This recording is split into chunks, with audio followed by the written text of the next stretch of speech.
The Honourable Bronnie Taylor. Thank you very much, Mr President.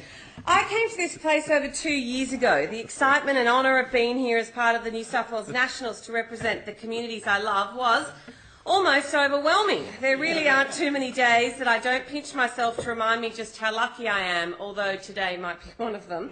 As members in this place would be aware, I came here after what most would consider a short time as an active party member. My experience and expertise lay in my profession as a nurse specialist in cancer care.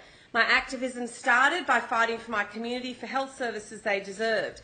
My experience did not lay in party politics, something I really love about the Nats, because they saw in me a grassroots candidate and they rewarded me with a winnable spot on their ticket.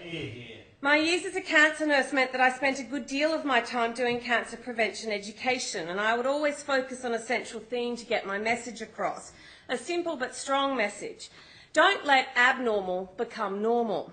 So don't let that dark raised spot on your arm that suddenly appeared sit there for 6 months unchecked, becoming something that then you think becomes normal. A dimpling or a tiny lump in your breast that has now been there for months, which at first seemed odd, but now sort of seems almost normal. It's not normal, it's abnormal.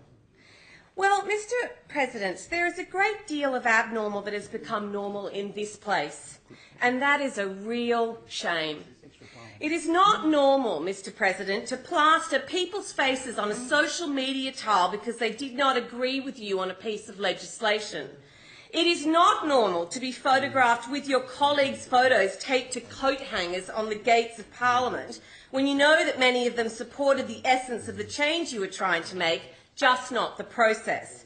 My eldest daughter, Mr. President, who turns 21 today, was targeted because of the way I voted in this chamber recently. She knew what I stood for. She knew what I had taught her. She knew without speaking to me that I would have had a good reason for voting the way that I did. She chose against my advice to publicly defend me. She chose to stand with her mum against a barrage of mistruths that were thrown at her mother.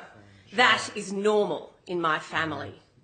For me, that tough week showed me I had done something right when I raised my daughter. She understands that you can't let abnormal become normal. You have to stand up to people, and you have to do it with decency, integrity and respect.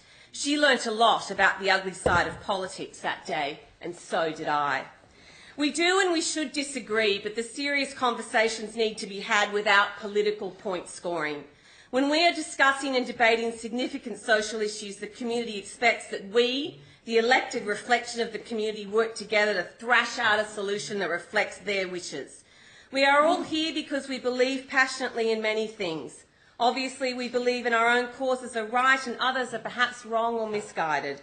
But if we work together on those issues that we are able to, we will be able to bring about meaningful change.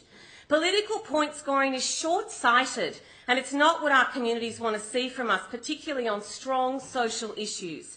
My colleague, the Honourable Paul Green, just last week talked about the importance of bringing people with you, and he used the analogy of a bus.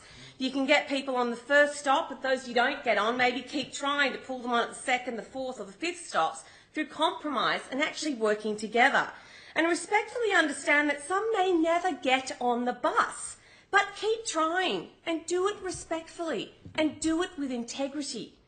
We are seeing time and time again that people are disappointed in politicians. It feels like at times we're hitting new lows. The community's faith in our social institutions, government, media and academia is being challenged. They are hitting out at politics or worse, tuning out completely.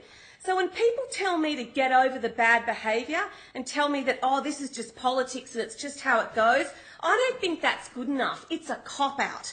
The bad behaviour we see in politics does not always impress the people of this state, and it can derail meaningful reform, not to mention goodwill and good intentions.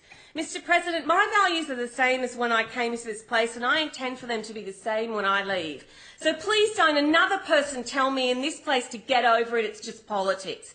We've all been given an incredible opportunity and privilege to serve and represent our communities. They have elected us to lead, and we should lead by example.